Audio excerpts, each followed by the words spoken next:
नमस्कार मित्रों, सभी दोस्तों को प्यार भरा नमस्कार। मैं अरविंद यादव, एपीएस क्लासेस कुड़वार। तो अपनी जो टॉपिक थी उस टॉपिक के आगे चलेंगे हम लोग। जैसे कि इसके पहले वाले वीडियो में हम लोग ने क्लासिफिकेशन तक पॉलिनेशन को कर लिया था।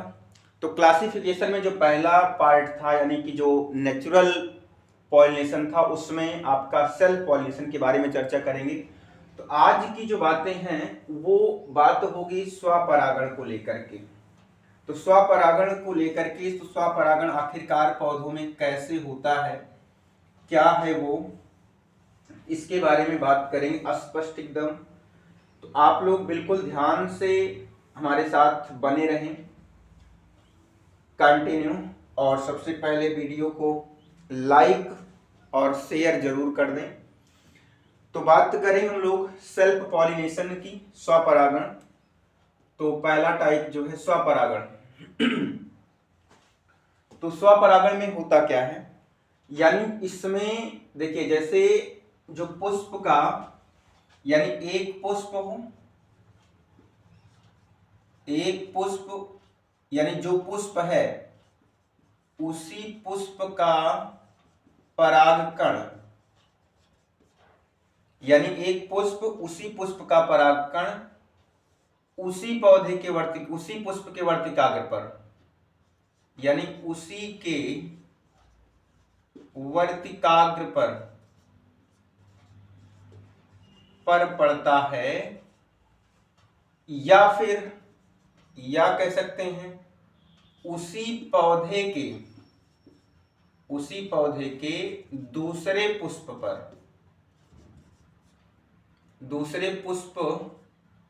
दूसरे पुष्प के वर्तिकाग्र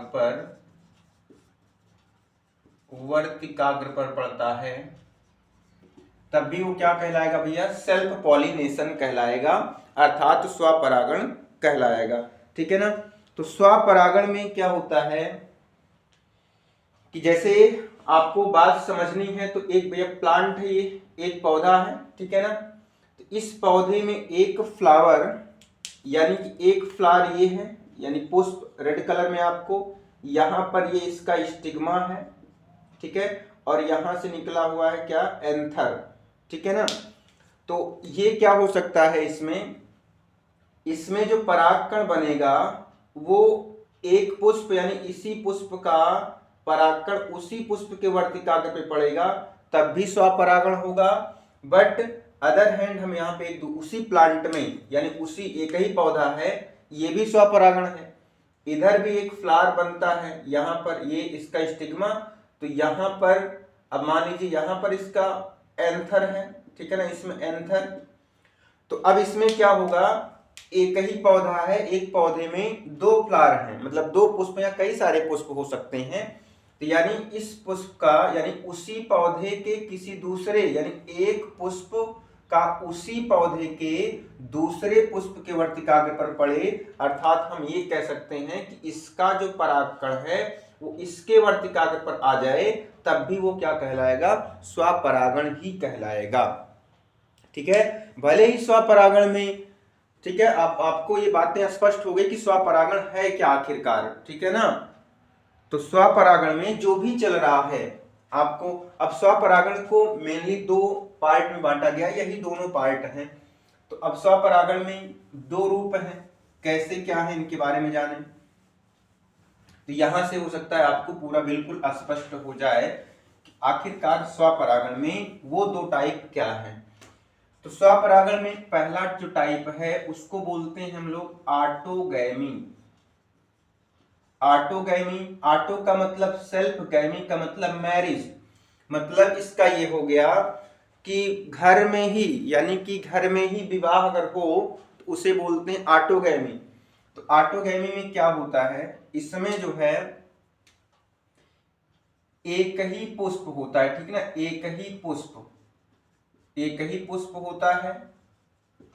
पहला कॉन्सेप्ट है एक ही पुष्प होगा, और एक पुष्प है, मान लीजिए ये एक प्लांट है, तो ये एक फ्लावर आपने बना दिया, ठीक है, और इस फ्लावर पे ये स्टिग्मा है इसका, ठीक है, और यहां पर क्या है इसका एंथर यानी कि परागकोश, जिसमें परागकण बनेंगे।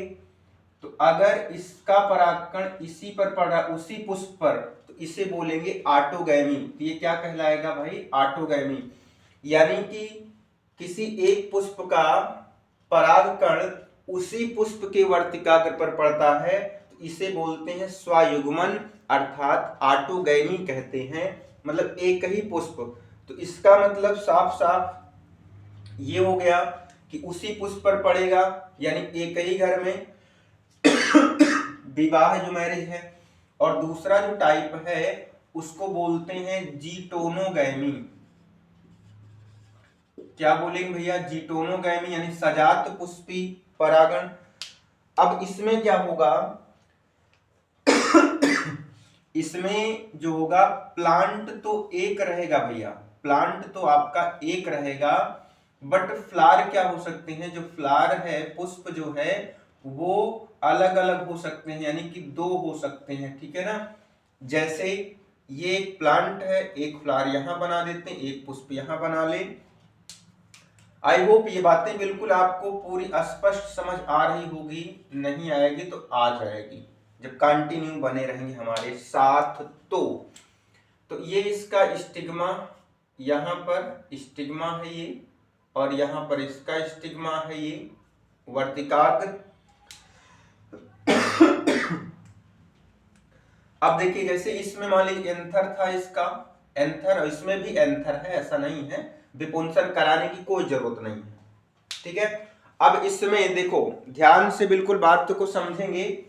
एक प्लांट तो एक ही है, लेकिन इस प्लांट का जो इसमें पॉलन ग्रेन बना हुआ है, परागकण, वो परागकण किस पे आ जाए? एक पौधे में एक पुष्प का परागकण उसी पौधे के दूसरे पुष्प के वर्तिकाग्र पर पड़ेगा। मतलब इस फूल का जो परागकण है, फ्लावर का, इस पुष्प के, यानी उसी पौधे के, पौधा एक है, उसी पौधे के दूसरे पुष्प के वर्तिकाग्र पर पड़ेगा। तो इसको बोलेंगे क्या? इसको बोलेंगे जीटोनोगैमी, यानी कि सजात पुष्पी परागण। ठीक है ना? अर्थात पड़ोसी के घर से विवाह हो जाए। ठीक है ना? ये गांव में ही पड़ोसी का मतलब क्या? अब घर ही मान लो या पड़ोसी, जैसे कुछ रिलीजियस में होता भी ऐसे है। अब आप समझ पा रहे हैं ना? तो ध्यान रखिएगा, इंडिकेट करने की कोई जरूरत नहीं है, आप समझदार हैं। तो ये तो हो गया स्वपरागण के पार्ट। अब यहीं पर आपको दो बातें समझनी है। ये जो ऑटोगैमी था, ऑटोगैमी में एजेंट की आवश्यकता नहीं थी। एजेंट की अर्थात कारक की आवश्यकता नहीं थी। कारक नहीं, यानी कोई माध्यम की आवश्यकता नहीं होती है इसमें।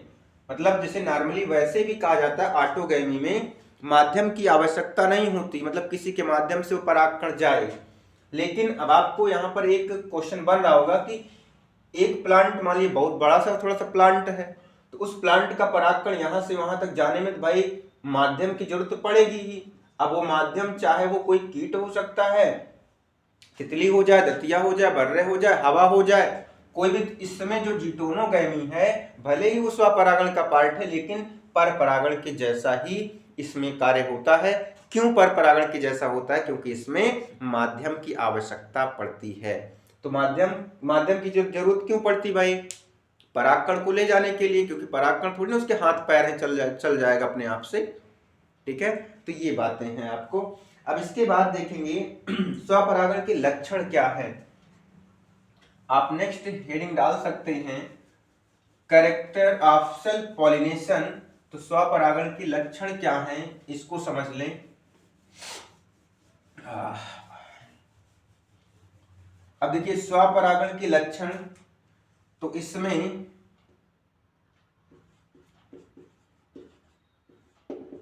तो लक्षण में सबसे पहला काम क्या होना चाहिए? सबसे पहला लक्षण में ये देखेंगे कि इसमें बीज के निर्माण के लिए, ठीक है ना, सीड फॉर्मेशन के लिए,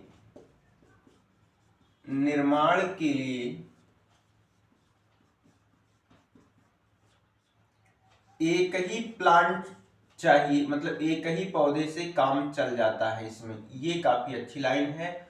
और दूसरे पॉइंट की बात करें, इसमें जो फ्लावर होता है, जो पुष्प होता है स्वपरागण के लिए वो बाइसेक्सुअल होना चाहिए, अर्थात द्विलिंगी होना चाहिए। ठीक है ना, द्विलिंगी। और द्विलिंगी का मतलब क्या होता है? ऐसा पुष्प जिसमें क्या हो, जिसमें नर और मादा भाग एक ही फ्लावर में पाए जाएंगे, उसको बोला जाएगा बाइसेक्सुअल फ्लावर। अर्थात स्टेमेन और कार्पेल या पिस्टिल एक ही पुष्प में मिलेंगे, उसे बोलते हैं बाइसेक्सुअल फ्लावर। और तीसरा सबसे अच्छा कैरेक्टर है इसमें का मतलब किसमें? इसमें का मतलब स्वपरागण में, सेल्फ पॉलिनेशन में क्या होता है? सेल्फ पॉलिनेशन में एजेंट का मतलब हो गया कारक या माध्यम। अभी आपने देखा था कि आवश्यकता नहीं होती है, बट कौन? जीटोनोगैमी, उसमें अपवाद है। अपवाद स्वरूप किसमें? जीटोनोगैमी में होती है। तो ये आप क्या करेंगे, इसको याद रखेंगे। जीटोनोगैमी में अपवाद है, वो नियम का पालन नहीं कर रहा है, उसमें क्या होता है? उसमें एजेंट यानी कारक की आवश्यकता होती है। इसके बाद हम लोग इनमें अनुकूलन पढ़ेंगे। अनुकूलन का मतलब ये हो गया कि आखिरकार स्वपरागित पुष्प कैसे होने चाहिए। तो एडाप्टेशन पढ़ेंगे किसमें? स्वपरागण वाले पुष्पों में। तो क्या है एडाप्टेशन? युक्तियां क्या है स्वपरागित पुष्पों की?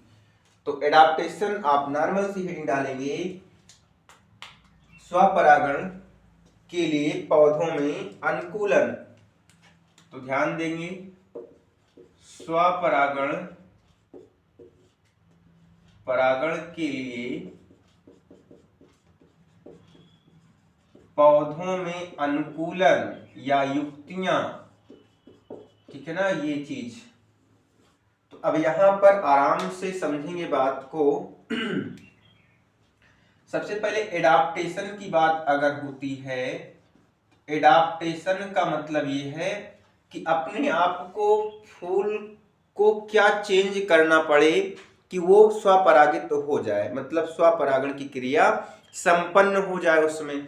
तो सबसे पहली बात है कि उसमें क्या होना चाहिए? सबसे पहली बात होना चाहिए कि भाई वो बाइसेक्सुअलिटी प्रदर्शित करे। बाइसेक्सुअलिटी यानी कि द्विलिंगता क्या होनी चाहिए? द्विलिंगता होनी चाहिए। दूसरा क्या होनी चाहिए भैया? होमोगैमी प्रदर्शित करे वो, होमोगैमी। और तीसरा क्या है? क्लिस्टोगैमी भी प्रदर्शित करनी चाहिए। तो ये तीनों बात इसमें अनुकूलन में होनी चाहिए। किसमें? स्वपरागित पुष्पों में। तो भैया बाइसेक्सुअलिटी का मतलब क्या है, इसको जाने कि मतलब ऐसे फ्लावर जिसमें नर और मादा भाग दोनों होते हैं, अर्थात इन्हें क्या बोलेंगे? द्विलिंगी पुष्प बोलेंगे, जिसमें नर और मादा भाग एक ही पुष्प में हो, तब वो क्या कर सकते हैं? स्वपरागण की क्रिया संपन्न करा सकते हैं। अब एग्जाम्पल में आप किसको ले सकते हैं? मटर को ले सकते हैं, गुड़हल को ले सकते हैं। तो ये सब क्या है? इसके एग्जाम्पल है कि ये सब भाई बाइसेक्सुअल फ्लावर होते हैं। मतलब इसमें नर भाग एक ही पुष्प में, अर्थात एंथर भी होगा एक ही उसी पुष्प में, स्टिग्मा भी होगा। वो जो है पिस्टिलेट फ्लावर या स्टिमिनेट फ्लावर नहीं होते हैं, वो दोनों भाग एक ही में होता है। ऐसी अनुकूलन को बाइसेक्सुअलिटी या द्विलिंगता कहते हैं। दूसरा कॉन्सेप्ट हमारे पास आता है होमोगैमी। होमोगैमी का मतलब क्या हो गया भैया? सहपक्वता। अब ये तो बात बिल्कुल सही है, सहपक्वता यानी कि पुष्प में जो पुष्प होगा उसमें जो नर भाग अर्थात एंथर परागकोश और मादा भाग जो है, जो अंड कोशिका है, वो क्या हो? एक साथ मैच्योर हो, एक साथ परिपक्व हो। मतलब इन दोनों को क्या होना चाहिए? एक साथ परिपक्व होना चाहिए जिससे कि निषेचन क्रिया संपन्न हो जाए। तो ऐसे यानी कि स्वपरागित पुष्प में नर और मादा भाग एक साथ ही परिपक्व होते हैं, इसी क्रिया को सहपक्वता कहते हैं। तीसरी बात आती है, इसका पहले इससे एग्जाम्पल लिख लीजिए। बिनकारोसिया है, कनकौआ है, सॉरी गुलाबांस है, ठीक है ना। इसके एग्जाम्पल में विनका रोसिया है और बिनका रोसिया हो गया। एक पीली कटीली नोट कर सकते हैं आप लोग, पीली कटीली हो सकता है, ठीक है ना। तो ये चीजें जो हैं, ये जो पौधे होते हैं, इनमें क्या होता है, जो पुष्प होता है वो साथ साथ मैच्योर होता है, ठीक है ना, साथ साथ मैच्योर होता है यानी परिपक्व होते हैं, ठीक है। एक प्लांट, और इसमें आपको जो, अगर आप सभी लोग ध्यान से पढ़े होंगे, कक्षा 10 में भी पढ़े होंगे, 12 में भी पढ़ेंगे, एक प्लांट था गुलाबांस जो जापान का चरवजिया फूल है, ये भी साथ साथ क्या होता है, परिपक्व होता है। अब हम तीसरी बात समझेंगे कि क्या है तीसरी बात, क्लिस्टोगैमी, जो बहुत ही पूछा जाता है एग्जाम्पल इसमें, इसके बारे में तीसरा पॉइंट हमारे पास है क्लिस्टोगैमी। अब आइए देखते हैं क्लिस्टोगैमी क्या होती है, उन्मूलीय पुष्प, ठीक है। जो क्लिस्टोगैमस फ्लावर होते हैं, क्लिस्टोगैम्स या गैमस फ्लावर, इसमें क्या होता है, इनको क्लोज्ड पुष्प कहते हैं। क्लोज्ड फ्लावर कहते हैं, अर्थात ये जो है इनका जो फूल है वो बंद अवस्था में रहता है, बंद अवस्था में रहता है। तो बंद अवस्था में रहने का मतलब है कि जो उसका एंथर है वो एंथर कोरोला से ढका हुआ होता है, उसका एंथर भी और स्टिग्मा भी दोनों उस कोरोला से ढके हुए होते हैं। तो वो क्या होता है, एक साथ परिपक्व होकर के उनका परागकोश जो है, परागकोश फट जाता है और वो परागण की क्रिया को संपन्न करवा देता है उसी के अंदर ही। तो इस तरह के फ्लावर को क्लिस्टोगैमस फ्लावर कहते हैं, प्रक्रिया को क्लिस्टोगैमी कहते हैं। तो आप ये ध्यान रखेंगे। तो इसमें जो क्लोज्ड फ्लावर वाले एग्जाम्पल हैं आपके पास, इसमें आप ले सकते हैं कोमेलिना, ले सकते हैं कोमेलिना, ठीक है, और बायोला ले सकते हैं एग्जाम्पल, बायोला, मूंगफली हो सकता है आपका, ठीक है ना। तो ये सब क्या है, आपके बंद क्लोज्ड फ्लावर वाले हैं, क्लिस्टोगैमी शो करते हैं ये लोग। अच्छा, यहीं पर एक दूसरा ओपन फ्लावर यानी कि जो खुले हुए पुष्प होते हैं, ओपन फ्लावर, तो ओपन फ्लावर को आप चैस्मोगैमस कहते हैं, ठीक है ना, चैस्मोगैमस कहते हैं। जैसे आप गुड़हल देख लो, कमल देख लो, ये सब इसके कैलिक्स कोरोला से क्या होता है, खुले होते हैं, एंथर पूरा निकला हुआ होता है, स्टिग्मा आपको नजर आता है। तो वो चीजें जो हैं आपके क्या है भाई, चैस्मोगैमस फ्लावर कहते हैं, ठीक है। अब इसके बाद की जो टॉपिक हमारे पास आती है, इस स्वपरागण से लाभ क्या है, ठीक है ना, मतलब ये जिससे स्वपरागण हमारा कंप्लीट हो जाए, स्वपरागण से लाभ क्या है आपको। तो हानि नहीं देखनी, हमें फायदा देखना है। अभी फायदा देख लेंगे तो हानि तो अपने आप पता चल जाएगा क्या है, ठीक है ना। तो इसके लाभ क्या है स्वपरागण के, यानी एडवांटेज क्या है। तो लाभ अगर देखा जाए स्वपरागण का, तो सबसे बड़ी बात यह है कि इसमें एक ही पौधे या पुष्प की आवश्यकता होती है, ठीक है। और इसमें क्या होता है कि ये पुष्प कैसे होते हैं, ये पुष्प बाइसेक्सुअल होते हैं, अर्थात द्विलिंगी होते हैं। तो स्वपरागण की क्रिया आसान हो जाती है, ठीक है। और इनमें क्या है ये भी लाभ है कि हमें परागकण को ले जाने के लिए, परागकण को ले जाने के लिए कहाँ, उसी पुष्प पर या उसी पौधे के दूसरे पुष्प के वर्तिकाग्र पर ले जाने के लिए किसी को ढूंढना नहीं पड़ता भैया चलो लेके चलो भैया ये काम है, कुछ नहीं, अपने आप सेल्फ डिपेंडेंट है ये। ले जाने के लिए एजेंट, एजेंट का मतलब आप माध्यम लिखो, माध्यम की आवश्यकता नहीं होती है। और क्या हो सकता है भैया इसमें, और जो स्वपरागित पुष्प होते हैं, सबसे बड़ी बात, सबसे बड़ी बात, स्वपरागित पुष्प जो होते हैं इसमें खुशबू यानी कि महक, महक या हम कह सकते सुगंध, ये सब कोई जरूरत नहीं है, सुगंध की कोई जरूरत नहीं है, मकरंद की कोई जरूरत नहीं है, और इनको बढ़िया रंगा चुंगा होने की कोई जरूरत नहीं है। रंगीन हो या काला हो, गोरा हो, भूरा हो, नीला हो, कैसे, उससे कोई मतलब नहीं है कि हमें किसी को आकर्षित करना, ये कैसे भी हो सकते हैं। स्वपरागित पुष्प में काला गोरा, खुशबू, मकरंद, रस, सुगंध ये सब हो या ना हो कोई दिक्कत नहीं है। तो ये सब लाभ हैं इसके, ठीक है ना। तो अब ये सब आप लाभ बिल्कुल याद रखेंगे। स्वपरागण यहीं पर एंड होता है। नेक्स्ट टॉपिक हमारी जो होगी वो होगी भैया क्रॉस पॉलिनेशन, जो विवाह तो होगा ही बट कहाँ होगा, आउट ऑफ विलेज होगा, गांव से बाहर होगा। आप इसको अपने दोस्तों में जरूर शेयर कर दें। धन्यवाद।